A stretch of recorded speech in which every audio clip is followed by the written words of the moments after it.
All right, letter C, facilities update. Mr. Henshaw's got an update on district facilities he's going to share. He was over there digging holes at the track this morning in the rain, I think. Yeah. Surprisingly, got quite a bit done. Just a reminder, this is just an update, and facilities and construction ties closely, sometimes very closely, to buildings and grounds that you all have also approved, but it's tied to CSIP Goal 3, that it's our responsibility to provide and maintain appropriate instructional resources, support services, and functional and safe facilities. And then specifically 3B expands on that a little bit. Just a reminder to go back to our long-range facility master plan of 2007.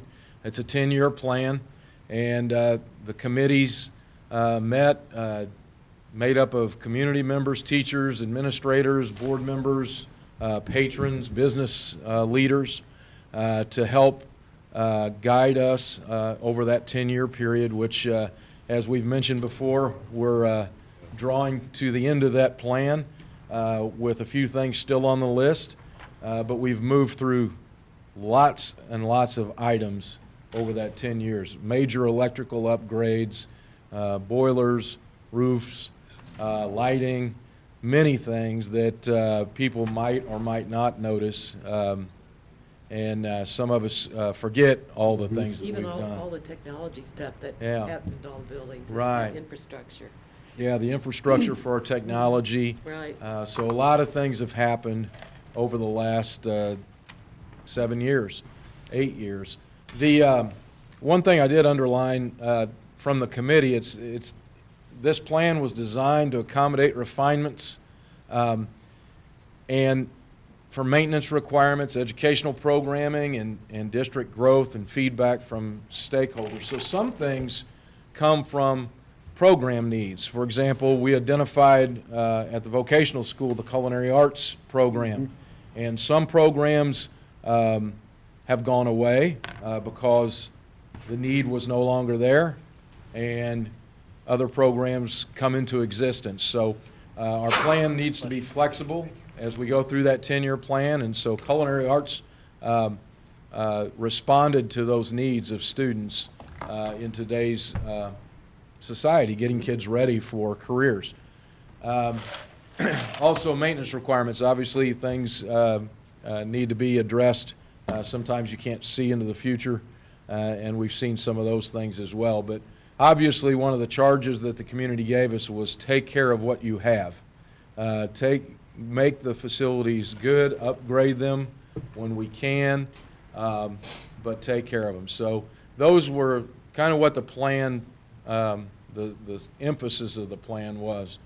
Two of the things that are still lingering, Dr. Zales has showed this before, but I'm talking about these two. There's some of the things in gray. The Performing Arts Center there isn't part of this discussion, but it is one of the things that the committee gave as long-range recommendations to try to get done in that 10-year period. So those are items that we'll talk about tonight. This is just an example of a buildings and grounds improvement that just to make things better. Over at our middle school, this is the classroom, outdoor classroom, and the classroom's been there, but to be quite honest, the asphalt around it, we didn't have a good way to get to that classroom. And it can also be used during recess time, a place for students to gather. So we've attached it to the current playground with a blacktop area, and just improve that area quite a bit so kids can access it without walking through 4 inches of water sometimes. Another example of facility upgrades, replacement of this boiler. This is the picture you saw a couple of weeks ago at the board meeting, or I guess about a month ago when we did our last update. This is what it looks like now. So the core that you saw in the previous pictures inside these outer casings now, or one of them. But just updating the boiler system. This system will serve wings 2 and 3 in our RTI building for heating those two wings, and needed to be upgraded. I believe the boiler that was in there was 46 years old, something like that. This one is much more efficient and should serve the district for a long time. But a major purchase, $200,000 purchase. Another responsibility is obviously security, and we've done security upgrades throughout the district as we get an opportunity, and we saw one at RTI. So 3 projects going on at RTI right now. And I just put this slide up here. These are some photos you saw last month, but this is the top photo is from from Forum, and that's the end of the building that will become the front doors. And obviously our students have gone in that set of doors for a long time. The picture on the left is the exterior. We added a window in that wall. The main office is going to be behind that window. And then the picture on the right is the inside set of doors. And I'm giving you that perspective because I wanted to be able to show you the plan, and for folks that are watching to be able to see this. So the blue line, the blue arrow, is coming in from Forum, and it's walking through that set of doors, and the red line is where we have added the second set of doors. We call those that an airlock, or a security airlock. So we can lock the second set of doors and dictate how someone enters the building. So room 101 is going to be the new office with some storage. That'll be shared with the classroom next to it. So the blue area is kind of what we're renovating. This gives you an idea of now how someone would enter and come into the reception area of the new office, and then once they're approved, they move on through the building. So this helps us control access to a building. For those watching, if you've been in our junior high or in the main doors at the high school now, middle school, this is a similar setup to that. And so we'll have a reception area. Two secretaries will be located there, one of which is the community ed secretary, who will be manning this area from noon to 8 o'clock at night while we have community ed going on. So that helps us control access to this building during the evening as well. And this is just some shots from inside. I wanted to point out that this project's actually being done by our students and staff at RTI. So, and I listed all the things that students need to have skills in to complete this job over on the left, which I think is pretty neat. Another photo here, a young lady cutting sheetrock.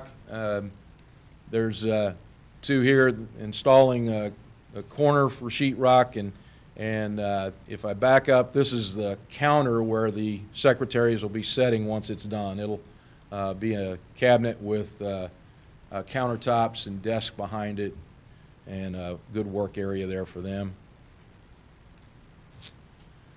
Next project that we have currently started is the track refurbishment project.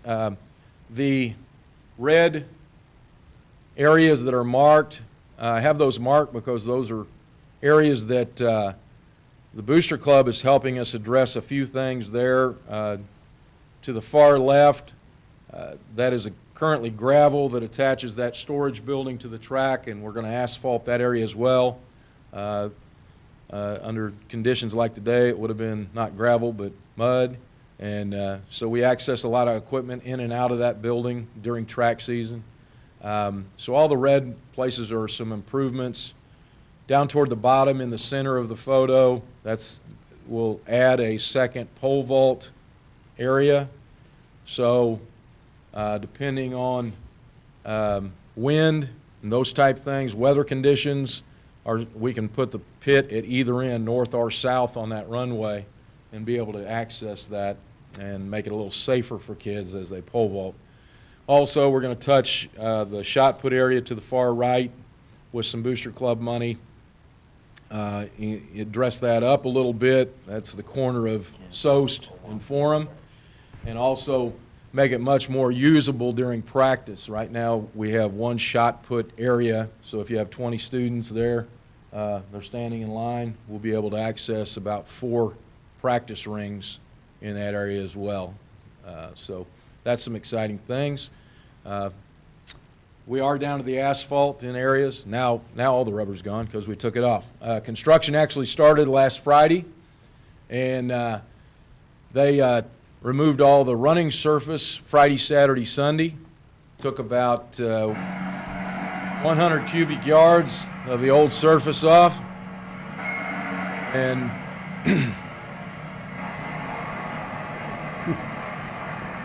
to give you an idea, we were down, we took about 100 cubic yards off of rubber, off that running surface, and they had purchased enough, or they had rented enough storage area for debris for about 140 cubic yards, because that's normally what's on a track. So we have worn it down pretty well, I guess is what I'm saying. This area is the long jump, triple jump runway, which they started tearing it out yesterday, and we're coming back with concrete in that area, which was poured yesterday before the rains today. Today's October 2nd, but they had them poured.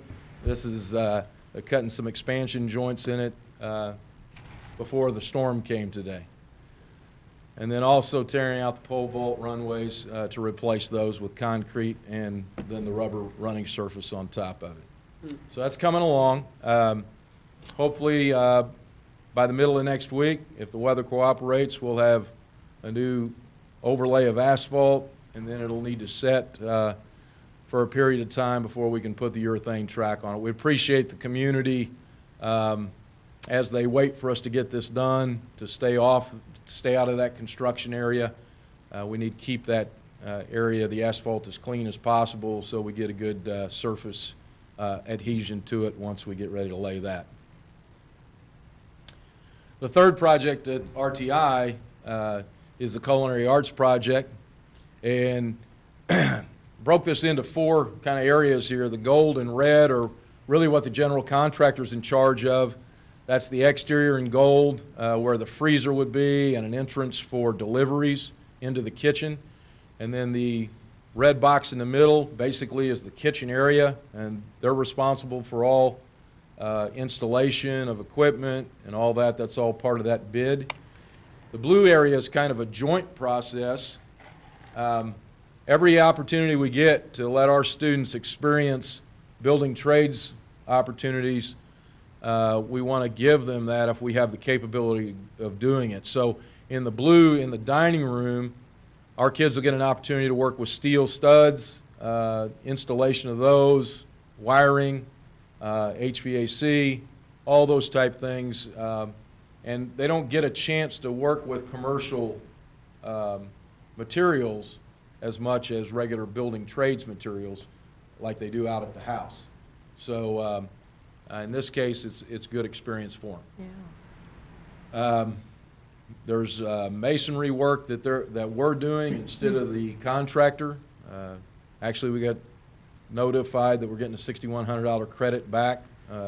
All the money that the contractor had set aside for masonry, since we're doing the work, they're going to credit us back for that, so that's a good thing.